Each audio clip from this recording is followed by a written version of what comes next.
प्यारे विद्यार्थियों नमस्कार। Online study point all subject के इस यूट्यूब चैनल पर आप सभी का हार्दिक स्वागत है। मैं रत्नेश धरदुबे, प्रवक्ता हिंदी, राधिका महाविद्यालय। आज सभी के बीच आज मैं BA 6 सेमेस्टर HND 307 यानी कि लोक साहित्य एवं लोक संस्कृति प्रथम के इस प्रश्न पत्र को हल करने के लिए आप सभी के बीच उपस्थित हूँ। तो आइए ज़्यादा देर ना करते हुए सीधे हम प्रश्न की तरफ आगे बढ़ते हैं। लेकिन एक बात हर बार की तरह बोलनी है कि आप लोग online study point all subject के इस यूट्यूब चैनल को अधिक से अधिक सब्सक्राइब करें, शेयर करें और लाइक करें तथा ये वीडियो आपको कैसी लगती है इस पे कमेंट बॉक्स में जा कर के अपनी प्रतिक्रिया अवश्य दें।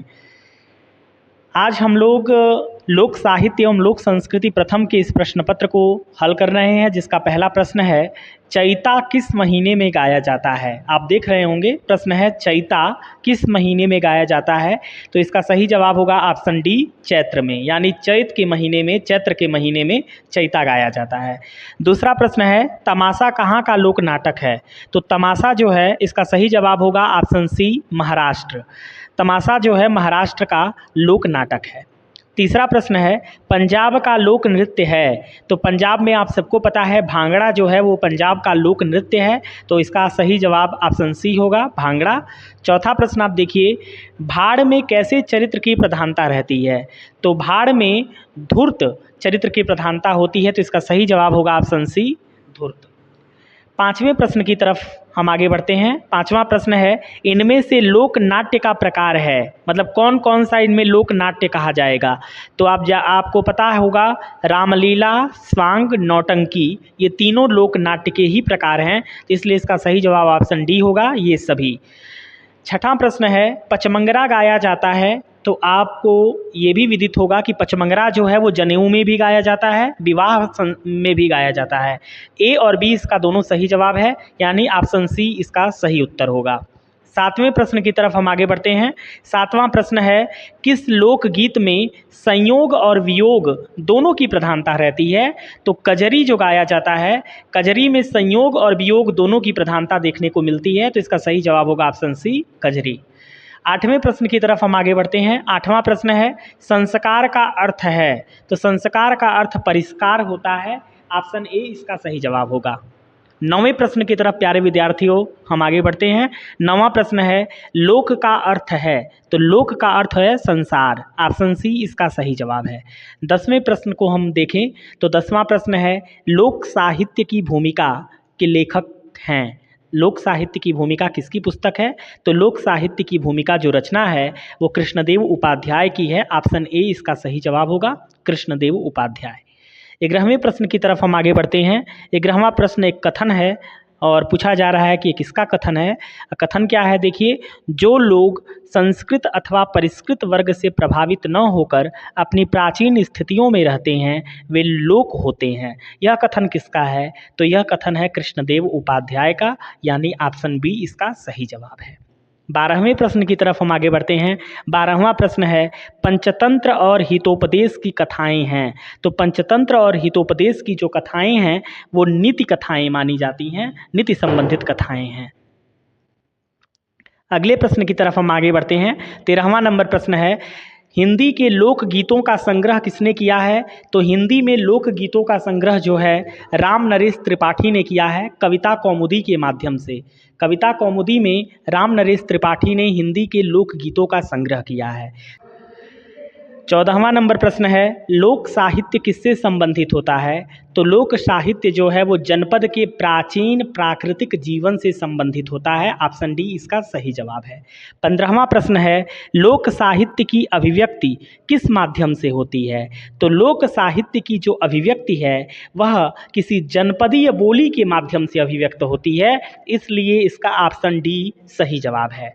16वां नंबर प्रश्न आप देखें। 16वां नंबर प्रश्न है लोक गाथा के लिए अंग्रेजी में प्रचलित शब्द है। मतलब लोक गाथा को अंग्रेजी में क्या कहा जाता है। तो लोक गाथा को अंग्रेजी में बैलेड कहा जाता है। ऑप्शन डी इसका सही जवाब है। प्यारे विद्यार्थियों 17वें प्रश्न की तरफ हम आगे बढ़ते हैं। 17वां प्रश्न है विदेशिया के रचनाकार हैं। तो विदेशिया जो है वो भिखारी ठाकुर की रचना है। 17वां प्रश्न का सही जवाब ऑप्शन बी होगा, भिखारी ठाकुर। भिखारी ठाकुर इसका सही जवाब है। 18वें प्रश्न की तरफ हम आगे बढ़ते हैं। रोपनी के गीत पूछा जा रहा है, किस प्रकार का गीत है रोपनी का गीत? तो रोपनी का जो गीत है वो श्रम संबंधित गीत के अंतर्गत आता है, तो ऑप्शन ए इसका सही जवाब है। 19वां नंबर प्रश्न है, लोक साहित्य और लोक संस्कृति पुस्तक के लेखक हैं। तो लोक साहित्य और लोक संस्कृति जो पुस्तक है वो उषा सक्सेना की पुस्तक है। ऑप्शन सी इसका सही जवाब है, उषा सक्सेना। प्यारे विद्यार्थियों, 20वें प्रश्न की तरफ हम आगे बढ़ते हैं। 20वां नंबर प्रश्न है, व्रत संबंधित गीत कौन कौन से हैं? तो व्रत संबंधित गीत, छठ का गीत भी व्रत संबंधित गीत में आता है, नवरात्रि का गीत भी व्रत संबंधित गीत में आता है, गोधन का गीत भी व्रत संबंधित गीत में ही आता है। तो आप देखेंगे इसका ऑप्शन डी इसमें एक ऑप्शन है जिसमें लिखा है इनमें से सभी, यही इसका सही जवाब है, इनमें से सभी। 21वें नंबर प्रश्न की तरफ हम आगे बढ़ते हैं। 21वां नंबर प्रश्न है, लोकगीत को ग्राम गीत कहकर किसने संबोधित किया है? तो लोकगीत को ग्राम गीत कहकर के राम नरेश त्रिपाठी ने संबोधित किया है। ऑप्शन बी इसका सही जवाब है, डॉक्टर राम नरेश त्रिपाठी। 22वां नंबर प्रश्न हम देखते हैं। 22वां नंबर प्रश्न है, कजरी गाया जाता है, मतलब किस ऋतु में कजरी गाया जाता है? तो वर्षा ऋतु में गाया जाता है। ऑप्शन ए इसका सही जवाब है, वर्षा ऋतु। 23वां नंबर प्रश्न देखिए, छौमासा क्या है? तो छौमासा जो है वो ऋतु संबंधित गीत के अंतर्गत आता है। ऑप्शन ए इसका सही जवाब होगा, ऋतु संबंधित गीत, यानी 6 मासों का, 6 महीनों का वर्णन छौमासा में होता है, तो ये ऋतु संबंधित गीत के अंतर्गत आता है। 24वां नंबर प्रश्न है, मुहावरा किस भाषा का शब्द है? तो मुहावरा जो है वो अरबी भाषा का शब्द है। ऑप्शन डी इसका सही जवाब होगा। 25वें नंबर प्रश्न को आप देखें, लोक शब्द की व्युत्पत्ति किससे हुई है? तो लोक शब्द की जो व्युत्पत्ति है वो संस्कृत भाषा से हुई है। ऑप्शन ए इसका सही जवाब है, संस्कृत। 26वां नंबर प्रश्न देखिए। 26वां नंबर प्रश्न है, गढ़वाल किन्नौर में गाए जाने वाला गीत क्या कहलाता है? तो उसको पहाड़ी, चूंकि ये पहाड़ी इलाका है, गढ़वाल हो गया, किन्नौर हो गया, नैनीताल हो गया, तो यहाँ पे पहाड़ी, इस वहाँ पे जो गीत गाया जाता है उसको पहाड़ी गीत कहा जाता है। 27वां नंबर प्रश्न देखिए। 27वां नंबर प्रश्न है, क्या लोक साहित्य सिद्धांतों में बँधा होता है? क्या लोक साहित्य सिद्धांतों में बँधा होता है? तो नहीं, ऑप्शन बी इसका सही जवाब होगा कि लोक साहित्य सिद्धांतों में नहीं बँधा होता है, वो तो पूर्ण रूप से स्वतंत्र होता है। 28वां नंबर प्रश्न देखिए। 28वां नंबर प्रश्न पूछा गया है, सनातन धर्म में कितने संस्कार बताए गए हैं? तो सनातन धर्म में 16 संस्कार बताए गए हैं। ऑप्शन डी इसका सही जवाब होगा, 16। 29वां नंबर प्रश्न है, अर्थ को पूरी तरह स्पष्ट करने वाला स्वतंत्र वाक्य क्या कहलाता है? तो उसको लोकोक्ति कहते हैं। सी इसका सही जवाब होगा, लोकोक्ति। लोकोक्ति में अर्थ को पूरी तरह से स्पष्ट किया जाता है। 30वां नंबर प्रश्न है, जुग जुग जियतु ललनवा भवनवा के भाग जागल हो, किस तरह का लोकगीत है? तो आप सबको पता है ये सोहर है, और सोहर कब गाया जाता है? जब संतान उत्पत्ति होती है तो सोहर गाया जाता है। और ये गीत सबने सुना होगा, जुग जुग जियतु ललनवा भवनवा के भाग जागल हो, ललना लाल हुई हैं घरवा के सूरज, ऐसे करके ये गीत पूरा चलता रहता है, तो ये सोहर है। 31वां नंबर प्रश्न हम देखेंगे। 31वां नंबर प्रश्न है, आल्हा के रचयिता हैं, तो आल्हा जो लिखा है वो जगनिक ने लिखा है। ऑप्शन ए इसका सही जवाब होगा, जगनिक। 32वां नंबर प्रश्न है, कहरहवा किस जाति के लोगों का गीत है? तो जाहिर सी बात है, कहरवा जो है वो कहार जाति यानी गोंड जाति के लोगों का गीत है। ऑप्शन ए इसका सही जवाब होगा, गोंड। 33वां नंबर प्रश्न है, लोकगीत है, तो श्रम संबंधित गीत भी लोकगीत के अंतर्गत आता है, संस्कार संबंधित गीत भी लोकगीत के अंतर्गत आता है, जातीय गीत भी लोकगीत के अंतर्गत आता है, यानी ऑप्शन डी इसका सही जवाब होगा, उपरोक्त सभी। 34वां नंबर प्रश्न है, ब्रजलोक साहित्य के लेखक हैं, तो डॉक्टर सत्येंद्र। डॉक्टर सत्येंद्र की पुस्तक है ब्रजलोक साहित्य। 35वां प्रश्न देखिए, भरथरी गाथा में वर्णित मूलतः राजा जो थे वो मूलतः थे कहाँ के रहने वाले थे? तो उज्जैन के थे, मालवा के नरेश थे वो, तो इसका ऑप्शन ए सही जवाब होगा।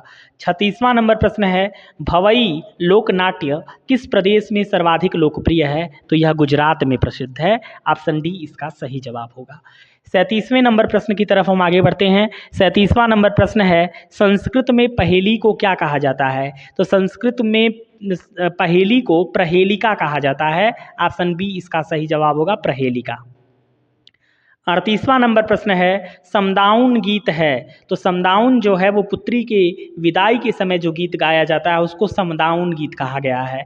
39वां नंबर प्रश्न है, भोजपुरी के भारतेंदु कहलाते हैं, किसे भोजपुरी का भारतेंदु कहा जाता है? तो ऑप्शन डी इसका सही जवाब होगा, भिखारी ठाकुर। भिखारी ठाकुर को भोजपुरी का भारतेंदु कहा जाता है। गौरीचा है, 40वां नंबर प्रश्न आप देखिए, गौरीचा है, तो गौरीचा एक लोक नृत्य है, एक लोक नृत्य है, यानी ऑप्शन ए इसका सही जवाब है। 41वें नंबर प्रश्न की तरफ बढ़ते हैं। 41वां नंबर प्रश्न है, असम का विशिष्ट लोकगीत कौन सा है? तो बिहू। बिहू जो है असम का लोक नृत्य भी है, लोकगीत भी है, तो डी इसका सही जवाब होगा। 42वां नंबर प्रश्न है प्यारे विद्यार्थियों, कागज के मदारी के रचनाकार कौन है? यानी कि कागज के मदारी किसकी रचना है? तो ऑप्शन ए इसका सही जवाब होगा, धरेक्षण मिश्र की रचना है कागज के मदारी। 43वां नंबर प्रश्न है, लोकगीतों में छंद नहीं केवल लय है, यह कथन किसका है? तो यह कथन है राम नरेश त्रिपाठी का, यानी ऑप्शन सी इसका सही जवाब है। 44वां नंबर प्रश्न है, भोजपुरी के आदि कवि हैं, तो भोजपुरी के आदि कवि जो हैं वो गोरखनाथ हैं, ऑप्शन ए इसका सही जवाब होगा। 45वां नंबर प्रश्न है, भोजपुरी क्षेत्र में माताएं अपने पुत्र के संकट निवारण हेतु कौन सा व्रत करती हैं? तो ज्योतिया करती हैं, ऑप्शन ए इसका सही जवाब है, ज्योतिया। ज्योतिया व्रत जो है वो माताएं पुत्रों के संकट को दूर करने के लिए, उनकी आयु को लंबी करने के लिए यह व्रत रखती हैं, ज्योतिया इसका सही जवाब होगा। 46वां नंबर प्रश्न है, रासलीला का क्षेत्र है, तो रासलीला जो है वो ब्रज जो है वो रासलीला का क्षेत्र माना जाता है, यानी ऑप्शन ए इसका सही जवाब होगा, ब्रज।